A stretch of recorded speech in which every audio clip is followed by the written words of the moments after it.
So if you are interested in negotiation and mediation, then the ongoing negotiations between railroad companies and rail workers, represented by 8 different unions, is live action drama that is full of lessons and learning. I have been nerding out on this. Today, I'm going to share some really critical and tough lessons that we can glean about both mediation and negotiation from these consequential negotiations. If you stay to the end, you'll also learn how this negotiation is a quintessential example of Joe Biden's unique approach to negotiation. It's one that has been his hallmark throughout his career in the Senate, and then as vice president, and now as president.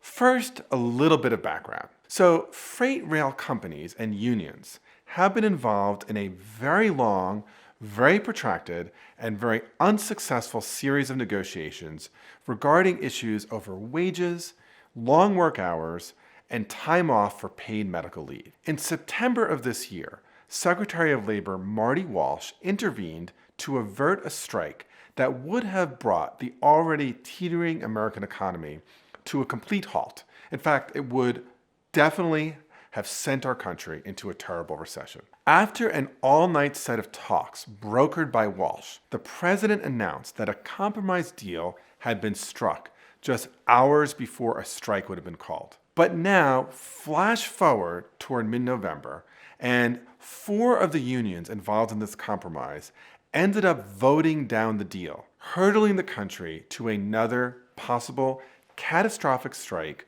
right before the holidays. This led President Biden to make a very challenging decision to call upon congressional leaders from both parties to pass legislation under the Railway Labor Act that would actually force the unions to accept the deal that was brokered in September. Now, in the days following Thanksgiving, it was startling and rare to see the president seated at the head of a conference table in the Roosevelt Room of the White House, surrounded by bipartisan congressional leadership, and calling on them to pass legislation in a bipartisan way to avert the crisis. Indeed, at the time I'm recording this, amazingly, leadership from both political parties have agreed to pass this legislation and to get it on the president's desk to avert this strike. So the decision to call upon Congress to stop a strike from railroad actors offers these really critical lessons for negotiators. First,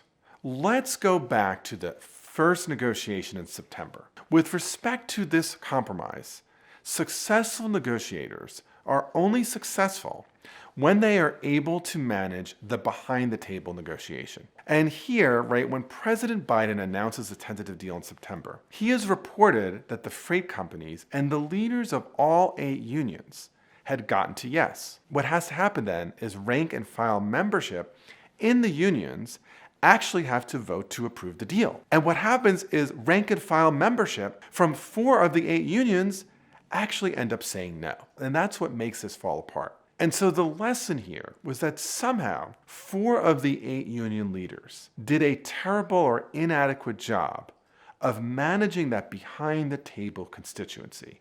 They were not able to negotiate successfully to bring enough of their membership on board. And the failure to do that is partially what caused the next crisis. Second lesson, great negotiators always go for gold, but they will also take the bronze. So what do I mean by that? Well, when preparing for a negotiation, a good negotiator considers their full set of interests, but then they prioritize. They think about, what are the things I need to have to say yes? What are the things that are nice to have? And then what might be tradable? So let's consider how President Biden thinks about this. His whole career has been pro-union. And in fact, he has worked very hard to secure many benefits for workers, and did this especially in this compromise hammered out by Secretary of Labor Walsh in September. At the time, Biden speaks about this victory as a win for rail workers, for rail companies, and the country. But as the deal falls apart, Biden has a choice. As a longtime pro-union leader, he would like nothing more than to secure paid family leave for workers and better benefits and wage increases. At the same time, though, he has another set of interests. He also has to care about the U.S. economy more broadly and the dire consequences on the economy and on the American people if the railroads shut down and there's a strike, right? Everything from goods and services to drugs won't get delivered. So rather than dig in his heels and let the perfect be the enemy of the good, he compromises. It's not a happy compromise, but what he says is, in order to make some progress here, I will give up some things to get some others. And great negotiators know that if you dig in your heels and wait for the perfect deal, your chance for a deal might disappear. And historically, right, this is classic Biden, to cut these compromise deals in ways that advance some of his interests, but don't give him everything. Okay, third important lesson here is that really good negotiators make strategic use of timing and of place to build momentum toward a yes. So, as we all know, presidents have enormous convening power, meaning that the president calls you and wants to meet with you, you should do it. But when a president overuses that power, they start to reduce its impact. Anyone who has convening power is wise to use it sparingly. If you constantly call people to your office, the significance and the meaning gets minimized. So in this case, the president does something on the Tuesday after Thanksgiving.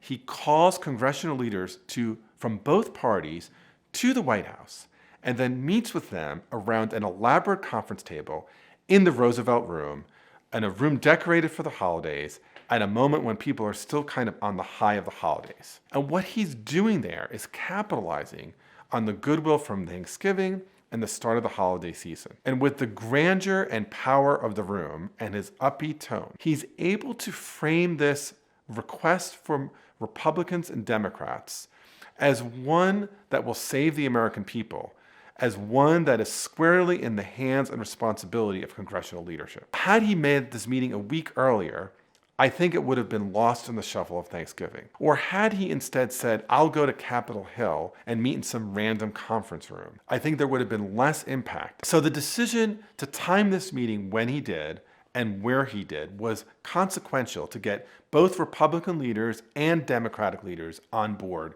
with this decision. Lastly, there is a critical decision here around framing. By making a decision to force union workers back to work against their will, President Biden is at risk of squandering his hard-earned reputation as a supporter of union workers. So how does he thread this needle? He has to frame it as a deal that was brokered in September, that's excellent for workers, that's excellent for industry, and that's excellent for the American people. At the same time, he has to demonstrate that those who are unwilling to compromise here, those who are ideological absolutists, are basically one-trick ponies, people who are unable to see the forest for the trees and willing to tank the nation's economy because they're ideological. So this careful framing allows the president to play this role of consummate mediator, negotiator, and statesman. And he does this job of this, and he does an excellent job, at least in the present moment,